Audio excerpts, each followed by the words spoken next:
Ladies and gentlemen, the next press conference is weekly updates from the OSCE Special Monitoring Mission to Ukraine, and I give the floor to Mr. Alexander Hook, Principal Deputy Chief Monitor of the OSCE Special Monitoring Mission.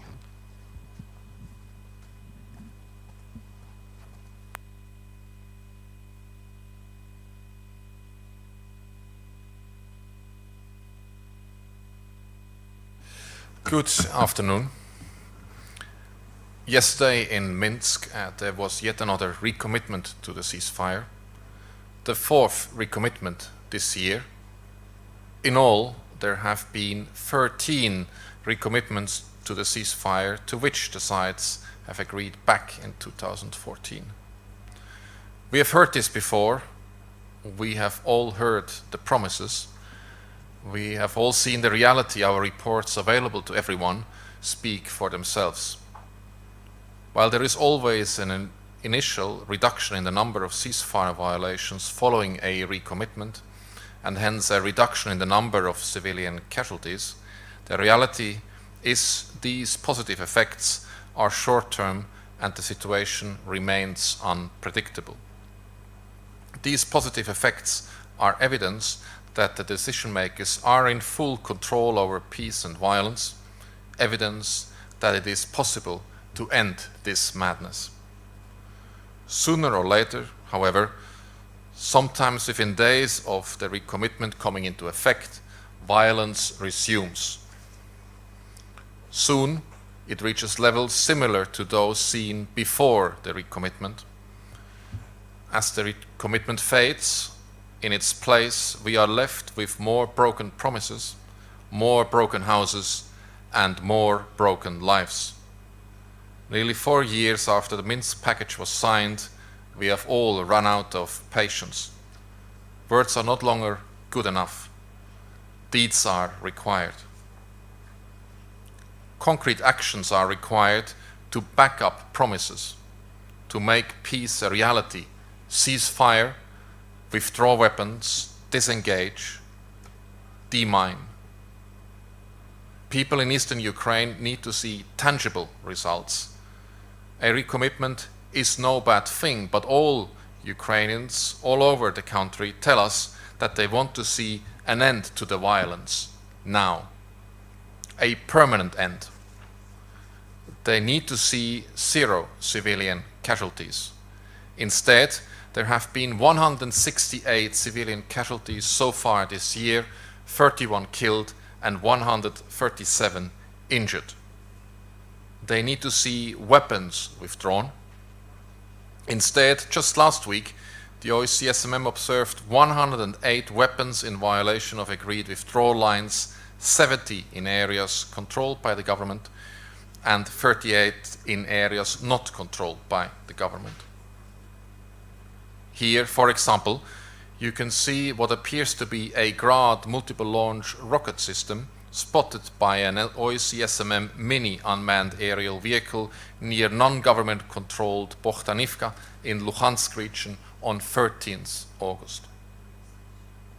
Or here, in an image taken on the same day by an SMM long-range UAV, you can see 7 more multiple launch rocket systems near non-government controlled Sadovy.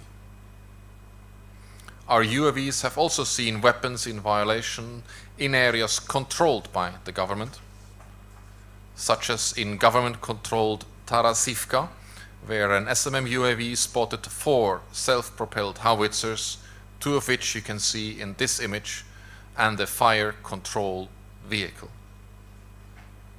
Or in government-controlled Krasnohorivka, where an SMM mini UAV spotted what seems like a 120mm mortar. People in eastern Ukraine also need to see disengagement. Instead, they have seen a failure to disengage even from the 3 agreed pilot disengagement areas of Stanitsa Luhanska, Petrivske and Solote. Last week, the OSCE SMM in fact recorded ceasefire violations in the Solote and Petrivske disengagement areas. Inside the Petryske disengagement area, the SMM observed new military positions and extended trenches belonging to the Ukraine armed forces, and an extension of a trench protruding into the disengagement area belonging to the armed formations. Proximity, as opposed to disengagement of forces and formations, we know leads to escalation. We have seen where the sides move forward, how violence follows. And we have seen what this forward movement and violence means for civilians living in these areas. In the Chichari area of Piftene, northwest of Horlivka, an OSCE SMM mid-range UAV recently spotted that over half of the residential buildings had been either destroyed by impacts or burned down by fire. The UAV also spotted several military positions consisting of network of trenches connecting houses, underground bunkers, and destroyed minibuses outside 2 scorched buildings. Forward movement this year has also been documented close to Sholobok in Luhansk region. Last week, an SMM long-range UAV spotted at least 16 houses engulfed in flames in the eastern parts of Sholobok. Dear friends, people in eastern Ukraine ultimately need to see a sustainable ceasefire. They need to see the guns go silenced. Instead, last week we saw over 6,000 ceasefire violations. Over 30% of recorded ceasefire violations occurred in the Avdiivka, Yasinowata, Donetsk airport triangle, almost 20% in areas east and northeast of Mariupol, about 16% in the northern and western outskirts of Horlivka, about 12% in the Popasna, Pervomaisk, Solote area, and about 12% in areas south and southeast of Svetlodarsk. Dear friends, there have been lots of promises to make things better, and we have seen how some things have gotten better. There have, for instance, been fewer ceasefire violations, and there have been fewer civilian casualties. Tangible results, no doubt, but not enough and not sustainable. People in eastern Ukraine need to see that recommitment means more than empty promises.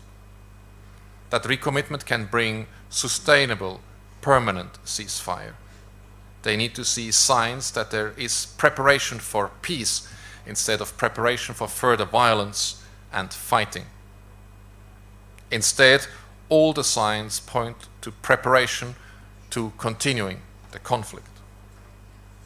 Since I last spoke to you, we have seen, for example, convoys moving across the Ukraine-Russian Federation border. We've also seen convoys of large amounts of hardware being routed through government-controlled Konstantinivka. We hear words in Minsk, but we see things on the ground. Not always they are pointing in the same direction. Dear friends, this latest recommitment is timed to coincide with the new school year.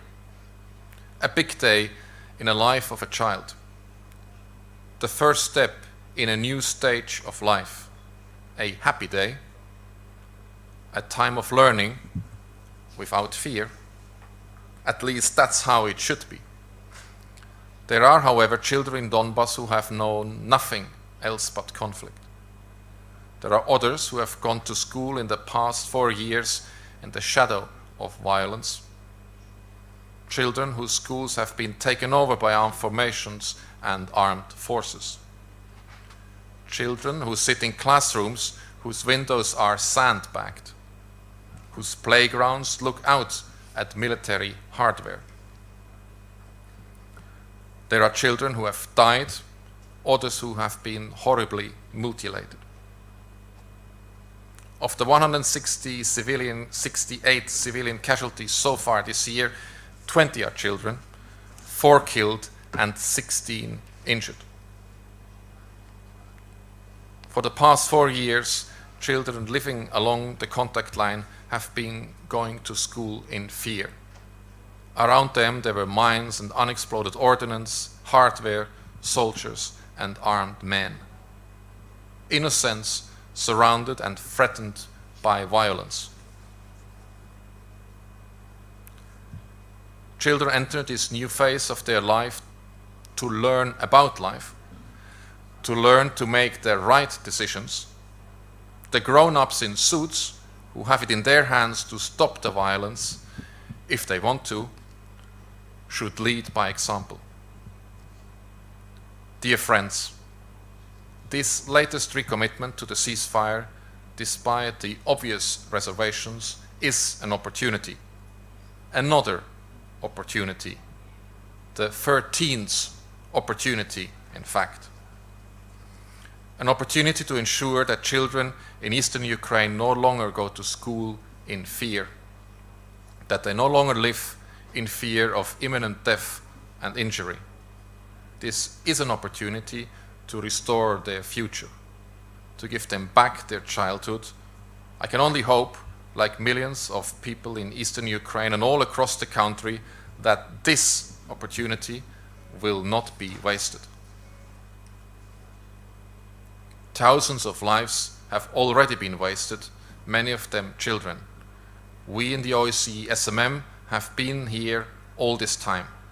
On every occasion that the sides promised to cease fire, we have been here to facilitate, to encourage, to verify compliance. And we are still here, willing and able. The promise of peace has been made once again. Now, finally, after 4 years, is the time to make good on that promise. Now is the time to allow children in eastern Ukraine to have the future they deserve. Now is the time to allow them to grow up in safety and happiness. Now is the time to treat them as children instead of pawns in a political game.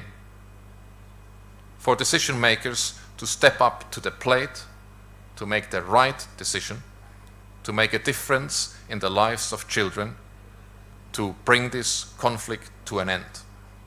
Thank you. Thank you, Mr. Hook. Dear colleagues, if you have questions, you're welcome to ask them. If there is no questions, thank you.